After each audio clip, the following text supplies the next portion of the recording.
Hello friends, welcome to গীতুস রান্নাঘর। আজকে আরেকটা আপনাদের জন্য নতুন রেসিপি নিয়ে এলাম।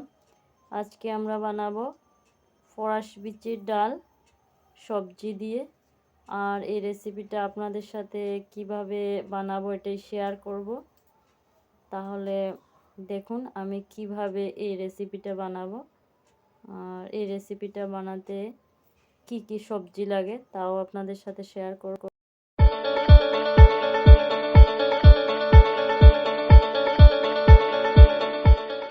প্রথমে দেখুন আমরা ফরাস বিচিগুলোকে ছুলে রেখেছি। এটা প্রথম 2-3 ঘন্টা প্রথমে ওটাকে ভিজিয়ে রেখেছিলাম, তারপর ওটাকে ছুলে রেখেছি। আর তারপর দেখুন কড়াইতে আমরা অল্প জল দিয়ে ওটাকে ভালোটিকে গরম হওয়ার পর ওই ছুলে রাখা ফরাসের ডালগুলোকে এটাতে দিয়ে দিব। দেখুন, আর জলটা গরম হওয়ার পরই ডালটা ছুলে রাখা বিচিগুলো দিবেন। আর পরিমাণটা কম দিবেন জলের, কারণ এটা আমরা সবজি দিয়ে ডালটা বানাবো। তখন যদি বেশি জলটা হয়ে যায় তাহলে খেতে ভালো লাগবে না। পরিমাণ মতো নুন দিয়ে আমরা ঢেকে রাখবো কিছুক্ষণ পর দেখুন ঢাকনা সরিয়ে এভাবে দেখবেন জলটা প্রায় শুকিয়ে এসেছে। আর ডালটা যেমন ফরাসের বিচিগুলো যেমন এভাবেই সিদ্ধ হয়, এর বেশি সিদ্ধ করবেন না, কারণ এটা আমরা সবজি দিয়ে বানাবো। সবজির সাথে বেশি সিদ্ধ হয়ে গেলে ভালো লাগবে না। তারপর আমরা জলটা ছেঁকে একটা পাত্রে ফরাস বিচিগুলোকে নামিয়ে নেব।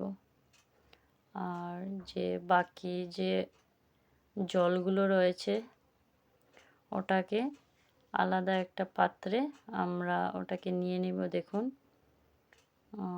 ফরাসের বিচিগুলো একটা পাত্রে জলটা ছেঁকে উঠিয়ে নিলাম, আর বাকি জলগুলোকে একটা পাত্রে নামিয়ে নিলাম। দেখুন, তারপর আমরা সবজিগুলো কেটে রেখেছি, শিম আলু এভাবে কেটে রেখেছি ধুয়ে। ধনেপাতা কেটে রেখেছি। তারপর দেখুন সবজিগুলোকে কীভাবে আপনারাও অন্য সবজিও দিতে পারবেন। ডালগুলো দেখুন কিভাবে রেখেছি পাত্রে আলাদা আলাদা করে। দেখুন কড়াইয়ের নিচে অল্প লেগে গেছিলো ফরাস বিচিগুলো সিদ্ধ করার সময়। তারপর আমরা কড়াইটা গরম হওয়ার পর তেল দিয়ে দিলাম। আর দেখুন তেলটা গরম হয়ে গেলে ওটাতে আমরা 5 ফোড়ন দিয়ে দিব। 5 ফোড়নটা দেখুন এভাবে নাড়াচাড়া করে তারপর আমরা সবজিগুলোকে দিয়ে দিব। দেখুন এভাবে দিয়ে দিলাম। দেওয়ার পর ওটাকে অল্প লবণ দিয়ে দিব ওটাতে, আর অল্প হলুদের গুঁড়ো দিয়ে দিব। পরিমাণটা ঠিক করে দিবেন। দেওয়ার পর দেখুন ওটাকে অল্প গুঁড়ো মরিচের গুঁড়ো দিয়ে দিলাম। দেওয়ার পর ভালোটিকে এভাবে মিক্স করবেন। এভাবে মিক্স করার পর আমরা অল্প জল দিয়ে দিব যাতে সিদ্ধ হয়ে যায়। দেখুন অল্প দিবেন, দিয়ে জলটা দেওয়ার পর আবারও 5 মিনিটের জন্য ঢেকে রাখবেন। দেখুন 5 মিনিট পর ঢাকনাটা সরিয়ে দেখুন সবজিগুলো সিদ্ধ হয়ে গেছে। দেখুন সেদ্ধ হওয়ার পর আমরা ওটাতে কি করব দেখুন, যে ফরাসের বিচিগুলো রেখেছিলাম ওটাকে দিয়ে দিলাম মশলার সাথে, সবজির সাথে। আবারও ওটাকে ভাজবো আমরা। আর এই রেসিপিটা ভালো লাগে, আর এটা একটা নিরামিষ রেসিপি। আপনারাও ঘরে একবার বানিয়ে ট্রাই করবেন, বানিয়ে খাবেন। আশা করি আপনাদের ভালো লাগবে। তারপর দেখুন এভাবে ভালোটিকে মিক্স করবে সবজির সাথে। তারপর আমরা এখন এভাবে গ্যাসের স্টিমটা কম রাখবেন, না হলে জ্বলে যাবে নিচের ডালগুলো।